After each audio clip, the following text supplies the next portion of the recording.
The world's fastest hypercar just got even faster. We're talking about the Rimac Nevera. Stick around until the end of this video because this hypercar changes the way we view cars completely.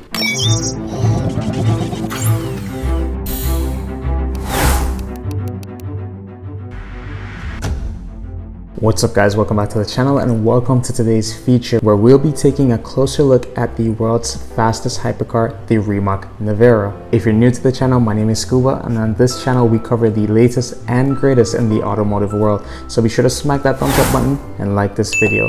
Without further ado, let's dive in. The Rimac Nevera is arguably now the world's best hypercar. In May of 2023, Rimac announced that they broke 23 world records with the Nevera, making it now the world's fastest hypercar and arguably one of the best hypercars of all time. To make it even more unique, the Rimac Nevera is an all-electric hypercar. Now, although it doesn't have a quad turbocharged W16 or a twin turbocharged V12 like a typical hypercar, that doesn't take away from the fact that the Rimac Nevera is a proper hypercar.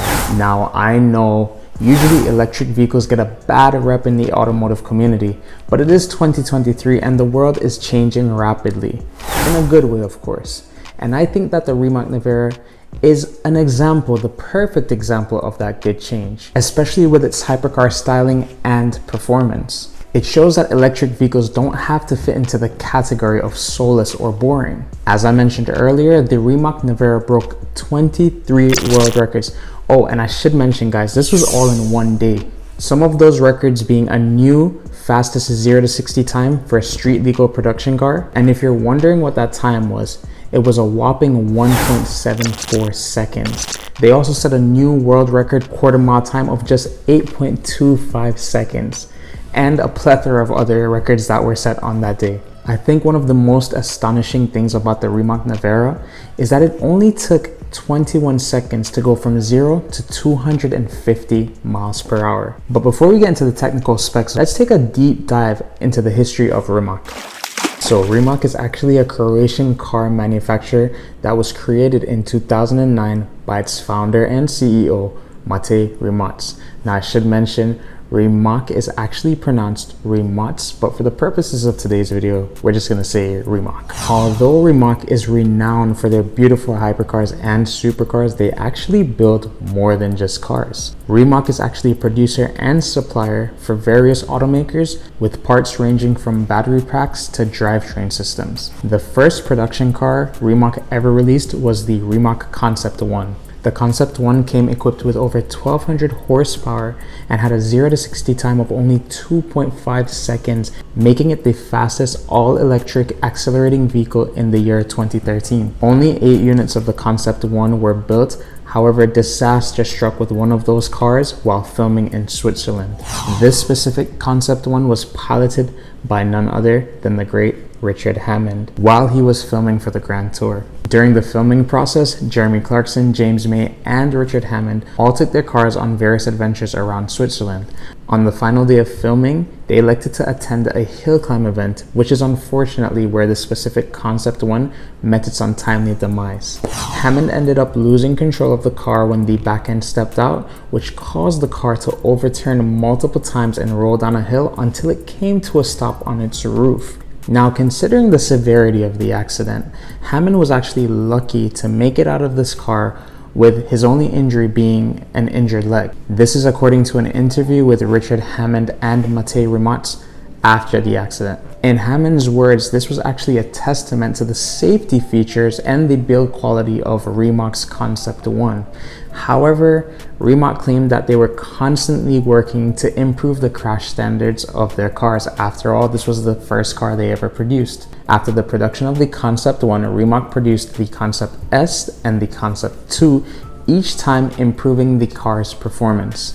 And that brings us back to the present day Rimac Nevera. Reaching this far was no easy feat for Rimac, however, because when the Concept 1 was released, the company actually only comprised of 6 individuals. Over the years, Rimac saw steady growth and started to partner with bigger companies like Porsche and Bugatti. As some of you may know, Porsche and Bugatti are renowned for building some of the world's best supercars and hypercars. So it comes as no surprise that years later, here we are with the Rimac Nevera being the world's fastest hypercar. So with that being said, let's dive into the technical specs of the Rimac Nevera.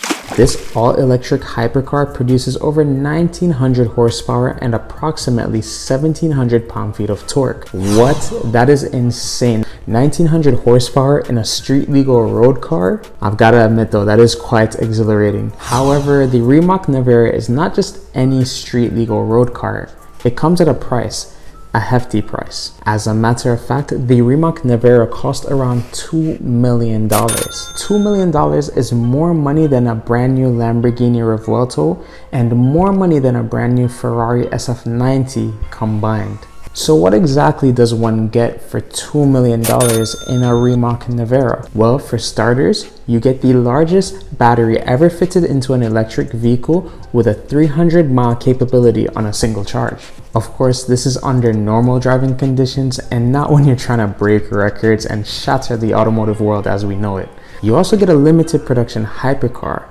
According to Rimac, only 150 units of the Nevera will be produced. If you like jets, well, not to worry because you'll feel like you're in one with the acceleration of the Nevera. After all, the acceleration in the Nevera is breathtaking, and I mean that in the literal sense. Make no mistake, however, the Rimac Nevera isn't a one-trick pony. It also packs a punch with a 258 mph top speed. But how is this possible? Because usually electric cars have great acceleration times and tend to drop off when they reach their peak or when they've come out of their power band. However, such is not the case with the Nevera.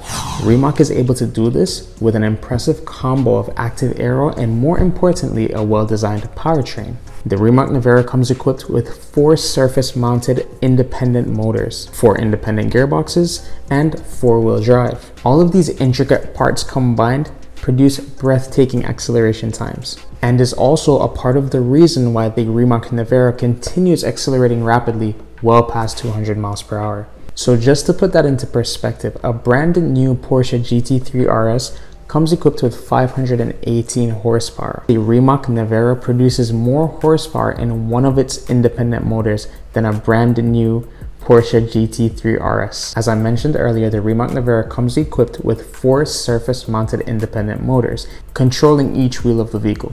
Rimac employed this design not only for better acceleration times, but also for better weight distribution and all-around better handling. They also utilize torque vectoring. But what exactly is torque vectoring? I noticed that that's a term that's thrown around loosely. In simple terms, torque vectoring controls the amount of power each motor sends to each wheel. Being that the Rimac Nevera has 4 motors, there are multiple sensors working together to allow the driving behavior of the car to be freely controlled by the driver. One of the coolest things about the Nevera is the ability to control the power output with just the flip of a switch. And yes, I know, normally supercars and hypercars have their typical driving modes. For instance, Lamborghini has Strada, Sport, and Corsa. Well, the Rimac has the same with its range mode, sport mode, track mode. However, where it gets interested is its drift mode. And to take it one step further, the Nevera actually allows for the output to be distributed 50-50, half of the power output to the front and half of the power output to the rear, making all-wheel drive drifts the perfect party trick in the Rimac Nevera. The Nevera is also manufactured with tons of carbon fiber throughout its design, obviously to save weight. After all, this is a $2 million hypercar, but it's also finished off with a sleek set of butterfly doors. Now, when we talk about weight, the Nevera is not light by any means. It actually weighs around 5,000 pounds. This makes it approximately 200 pounds heavier than the Tesla Model S Plaid and approximately 1,700 pounds heavier than an Aventador SVJ. So in summary, for a bit north of $2 million, we have the world's fastest hypercar that has the fastest 0 to 60 time of any street legal road car ever, can reach 250 miles per hour in just around 21 seconds, and is designed by leading innovators in the automotive world. It is amazing to fathom that a company barely a decade old has come this far in such a short period of time. So let me know what you guys think in the comments below about the Rimac Nevera, aka the world's fastest hypercar. How do you guys think Elon Musk will respond to the Rimac Nevera? Will the Tesla Roadster have to be even faster now? What does this hold for the future of hypercars and cars in general? Is there space for the internal combustion engine in hypercars in the future? After all, many manufacturers are choosing to go electric. Will we see more hypercars going electric? Is it an easier way to go faster? Only the future will tell. Let me know what you guys think down below. I will say though, the performance of the Rimac Nevera makes me wonder, does it even matter? And with that, we've reached the end of today's feature. As always, I hope you guys enjoyed today's feature. If you did, be sure to smack that thumbs up button and subscribe to the channel for more videos just like this one. Oh, and don't forget to share this as well. Till I see you guys next time. Peace.